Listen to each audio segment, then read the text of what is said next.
उपस्थित जनसमूह में जितने भी विज्ञजन हैं, सभी को मैं यहाँ से सादर प्रणाम निवेदित करती हूँ। मेरे जो शोध पत्र है उसका विषय है स्वतंत्रता संग्राम में स्त्री सेनानियों की भूमिका। बहुत कम समय में अपनी बात समाप्त करने का प्रयास करूँगी सर। जैसा कि आप सभी जानते हैं, 15 अगस्त सन 1947 को जब हमारा देश आज़ाद हुआ था, उसी दिन को याद करते हुए हम हमेशा से झंडारोहण करते हैं। यहाँ तक कि देश में ही नहीं, विदेशों में भी हमारे जो देश के प्रतिनिधि हैं, जो जनता है, जनार्दन है, जो भी उस झंडे के नीचे खड़े होकर हम देश की सुख, समृद्धि और शांति की कामना करते हैं। पर क्या वास्तविक अर्थों में हमारे देश में शांति व्याप्त है? इस सवाल का जवाब बच्चा जानता है कि शांति कितनी व्याप्त है हमारे देश में। आपको पता है कि आज हम राष्ट्रवादी कहलाने के नाम पे धार्मिक उन्माद में बह रहे हैं। हम राष्ट्रवादी कहते हैं, हम राष्ट्रवादी हैं, लेकिन जहाँ तक मुझे लगता है हम उन्मादी होते जा रहे हैं। और इस राष्ट्रवाद में बहते बहते हम दूसरे धर्म को तुच्छ और खुद के धर्म को सर्वश्रेष्ठ कहते हैं।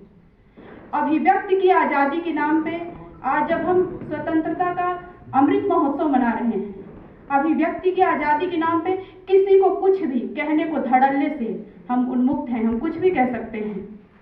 और यहाँ तक कि हम हमेशा कहते हैं हम सर्वश्रेष्ठ हैं, तुम्हारा ज्ञान तुच्छ है, तुम कुछ नहीं हो। लेकिन मेरा ये मानना है कि ज्ञानी तभी तक ज्ञानी है जब तक वो सीख रहा है। जैसे ही उसने कहा मैं सर्वज्ञ हूँ, उसने अज्ञानता की तरफ अपना पहला कदम बढ़ाना प्रारंभ कर दिया। आज जिस स्वाधीन भारत में हम सांस ले रहे हैं, इनमें जिन महिला क्रांतिकारियों ने अपना योगदान किया है, उनके बारे में बहुत सारी चीज़ें आपको पता होंगी, जैसे झांसी की रानी, झलकारी बाई, भीकाजी कामा। लेकिन कुछ और भी अन्य नायिकाएं हैं जिनसे आप शायद परिचित ना हो, उनसे मैं आपको परिचित कराने का प्रयास करूंगी। रानी चेन्नम्मा, जिन्हें दक्षिण भारत की रानी लक्ष्मीबाई कहा जाता है, उन्होंने वीर शिरोमणि छत्रपति शिवाजी महाराज के मृत्यु के पश्चात उनके पुत्र राजा राम की रक्षा की थी। और इस राजा राम की रक्षार्थ वो मुगलों से लड़ गई थी। उस चेन्नम्मा के बाद में आपको युद्ध में भैरवी की संज्ञा जिन्हें प्राप्त है, राजकुमारी अक्का देवी, कर्नाटक। मैं चालुक्य वंश की उस राजकुमारी की याद आपको दिलाती हूँ। इसके अलावा तमिलनाडु के शिवगंगा की रानी वेलु नचियार, उन्हें हम कैसे भूल सकते हैं, जिन्होंने झांसी की महारानी और वीर योद्धा लक्ष्मीबाई से बहुत पहले, कम से कम 85 वर्ष पूर्व युद्ध किया था। उनके लिए प्रोफेसर संजीवी कहते हैं कि वीरांगना वेलु नचियार ने झांसी की रानी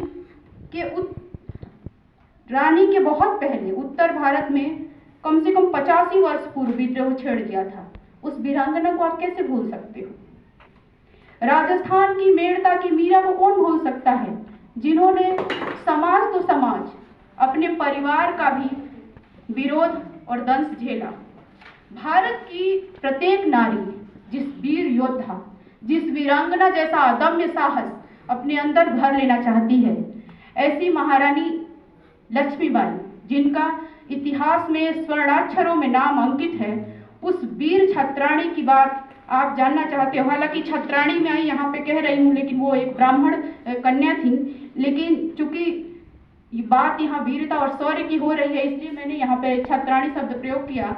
आपको पता होना चाहिए कि जब वो पूरी तरीके से घायल हो चुकी थी, उनका दाहिना शरीर पूरा कट चुका था, हृदय पे घाव था, उसके बावजूद अंत समय में अपने ऊपर हमला करने वाले दोनों आतताइयों को उन्होंने मौत के घाट उतार दिए। पूरी तरीके से घायल पुरुष वेश में उस वीरांगना को पठान गौस खा और रामराव देशमुख ने गंगादास की कुटिया में पहुंचाया। वहां पे उन्हें गंगा जल पिलाया गया और वो जो आग रानी अपने अंदर जला के चली गई, वो आज तक हमारे दिलों में जल रही है। और शायद इसलिए हम भारतवासी स्त्री तो स्त्री, पुरुष भी कहते हैं, महारानी लक्ष्मीबाई अमर रहे, महारानी लक्ष्मीबाई जिंदाबाद। इसे एक सुखद आश्चर्य ही कहा जाएगा कि लक्ष्मीबाई ने भारतीय नारियों की दास्तापूर्ण मानसिकता को ध्वस्त कर दिया, जिसमें से हमेशा से यह कहा जाता है कि नारी अबला है, उन्होंने सिखाया नारी सबला है, नारी सामर्थ्यवान है, नारी शीलवान होने के साथ साथ शक्तिशाली और वीरांगना भी हो सकती है। जी, महारानी की अनन्य सेविका झलकारी बाई का योगदान सभी जानते हैं। उन्होंने महारानी का स्वरूप धारण करके और अपना बलिदान दे दिया था, जिसके लिए राष्ट्र कवि को कहना पड़ा था कि मुक्त कंठ से प्रशंसा करते हुए कहते हैं, जाकर रण में ललकारी थी वो झांसी की झलकारी थी। रानी अवंतीबाई लोधी का योगदान सभी जानते हैं। इसके अलावा मेरे पास कुछ अन्य नाम है। उमाबाई साहेब खांडेराव दभाड़े, जो मराठा सेनापति की सर सेनापति होने वाली प्रथम महिला थी। दुर्गा भाभी का योगदान आप सभी जानते हैं। ऐसे अदम्य साहस का परिचय वीरांगना दुर्गा भाभी ने दिया। वो क्रांतिकारियों को बारूद और गोले पहुंचाती थी और ऐसे जोखिम भरे कार्य करने में वो बिल्कुल नहीं डरती थी।